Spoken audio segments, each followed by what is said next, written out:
తెలంగాణ రాష్ట్రంలో అధికార మార్పిడికి ప్రధాన కారణాలు ఏంది? ప్రధాన కారణం ప్రజలలో నైరాశ్యం రావడం, ముఖ్యంగా యువతలో.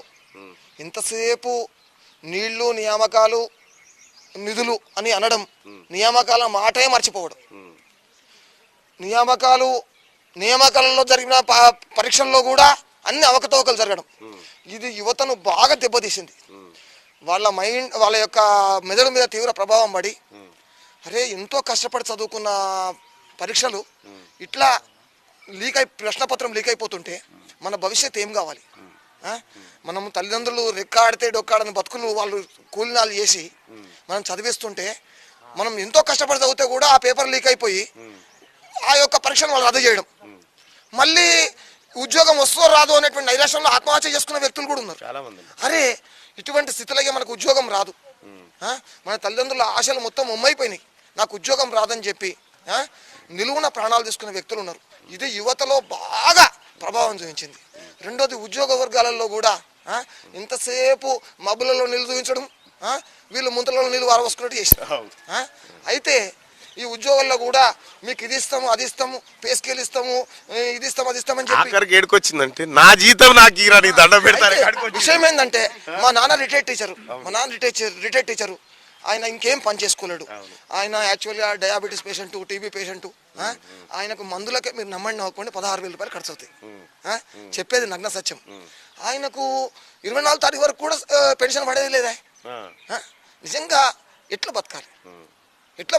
ఇక మీ కొడుకుల గురించి చెప్పండి ఏముంది. కొడుకులు వాళ్ళు బతికేదే కష్టం ఉన్న కాలంలో 16,000 రూపాయలు నేను పెట్టుకునే పరిస్థితులు ఉన్నా. మాకు పెద్ద ఆస్తులు లేవు, పాస్తులు లేవు, కేవలం పెన్షన్ మీదే ఆధారపడాలి.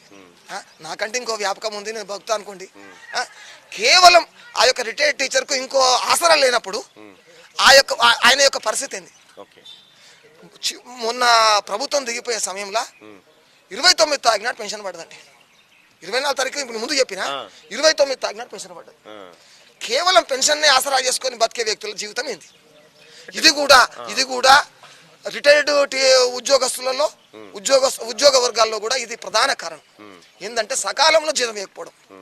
నిజానికి కూడా ఇప్పుడు మీరు ఇంత పెద్ద క్యూనోస్ నడిపిస్తున్నారు, వాళ్ళకు కెమెరామెన్లకు కానీ మీ యొక్క అనుచర వర్గానికి కానీ మా వాళ్ళకి 29వ తారీఖు జీతాలు ఇస్తారు.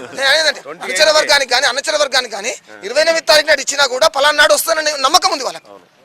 వీళ్ళకి అట్లా కాదు కదా, ఆశతో పనిచేస్తున్నారు. మీరు ప్రతి నెలలో 29వ తారీఖు నాడు ఇస్తారు కాబట్టి 29వ తారీఖు నాడు వాళ్ళకి జీతం వస్తుంది అనేటువంటి నమ్మకం ఉంది. ఇప్పుడు ఎప్పుడు వస్తుందో తెలియదా?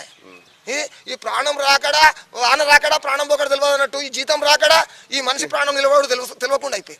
చెప్పు అని ఇప్పుడు వస్తుందండి, ఇప్పుడు బరాబర్ వస్తుంది. మీరు నమ్మండి నమ్మకపోండి, నేను కాంగ్రెస్ సపోర్టర్ని కాదు. ప్రతి మొదటి వారంలో పెన్షన్ పడుతుంది. ప్రతి మొదటి వారంలో పెన్షన్ పడుతుంది. మీకు కావాలంటే నేను బ్యాంక్ స్టేట్మెంట్ చూపిస్తాను. ఓకే, మంచిది. ఇప్పుడు మేము అనేది ఏంటంటే, తెలంగాణ ప్రభుత్వం ఉన్నప్పుడే ఇప్పుడు వాస్తవానికి మాదాపూర్లో నీళ్లు ఉండకపోయింది. నేను సర్పంచ్ చేసిన కదా, మబ్బుల 3 గంటలకు లేచి నల్గొండకి వెళ్ళిపోవాలి, లేకుంటే బిందెలు పట్టుకుని ఇంటికి గడికి వచ్చేది. ఇప్పుడున్న సర్పంచులు హాయిగా నిమ్మలంగా వండుకోవచ్చు. ప్రతిరోజు నీళ్ళు వస్తున్నాయి. ఇవన్నీ 4-5 వాటర్ ట్యాంకులు మాదాపూర్ పుష్కలంగా వాటర్ వస్తున్నాయి. ఎట్లు వస్తున్నాయి? ఈ నిధులు నియామకం అన్ని చేస్తేనే కదా. ఇవన్నీ గవర్నమెంట్ చేస్తేనే ఈ వాటర్ ఇంత దూరం మనకు కాళేశ్వరం నుంచి ఇక్కడ వాటర్ రానికి గవర్నమెంట్ ప్రభుత్వం ఖర్చు పెట్టిన డబ్బుతోటే కదా ఇంత దూరం పైప్ లైన్స్ కానీ ఇవన్నీ జరిగితేనే ఇప్పుడు మనం వాటర్ తాగలుగుతాం. కాళేశ్వరం నీళ్ళు ఈ ఊరు దాకా వస్తున్నాయి. అవును, అదే కదా. ఏడా ఇప్పుడు మనం తాగే మిషన్ భగీరథ వాటర్ అదే. ఎవరు చెప్పారు? నేనే చెప్తున్నా. ఎవరు చెప్పింది? అట్లేం లేదు అన్నట్టు అట్లేం లేదు.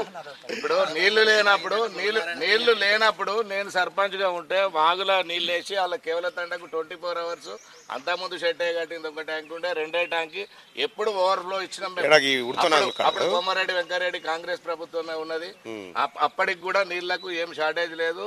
అన్ని HDP పైపు అన్ని వేసి PVC పైపులు ఉండే అవన్నీ తీసేసి కూడా కొత్త లైన్లు వేసినాము.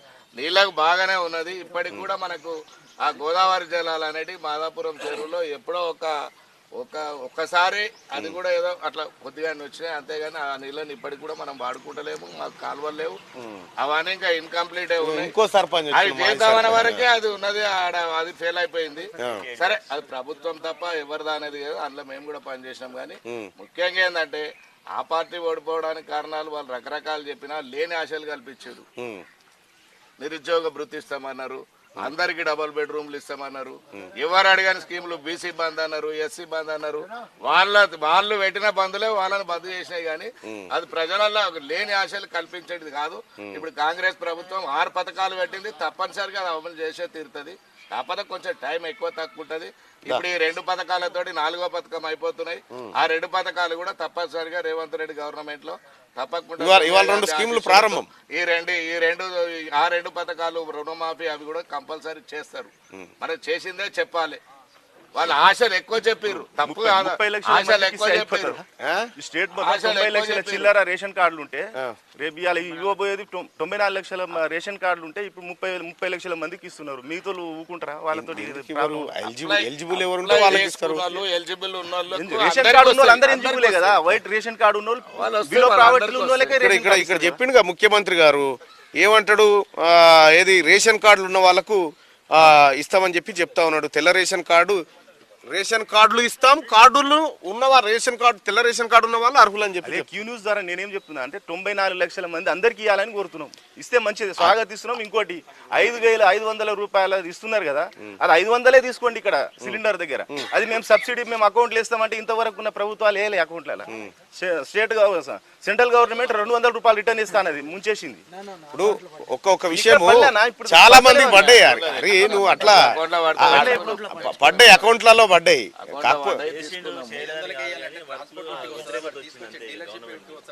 చెప్పారు కదా మీరు చెప్పారు కాబట్టి ఇవ్వాలంటున్నాం మేము. నేనేమంటున్నా, టిఆర్ఎస్ పార్టీ ఇక మేము ఇది చేసినామని ఏదన్నా ఒక స్కీమ్ చెప్తే అందులో అవినీతి బయటికి వెళ్తా ఉంది. ఇటీవల కాలంలో మొత్తం 100 రోజులు కాలేదు కదా, ఇంట్లో అవినీతి వెళ్తుంది, ఇంట్లో అవినీతి ఎక్కువ వెళ్తుంది. కాదు, ఇప్పుడు కరప్షన్ చేద్దామంటే కూడా కాసులు లేవుగా ఇక్కడ. కరప్షన్ చేద్దామంటే కూడా కాసులు లేవు ఇక్కడ. మొత్తం సృష్టిస్తారు ఇప్పుడు.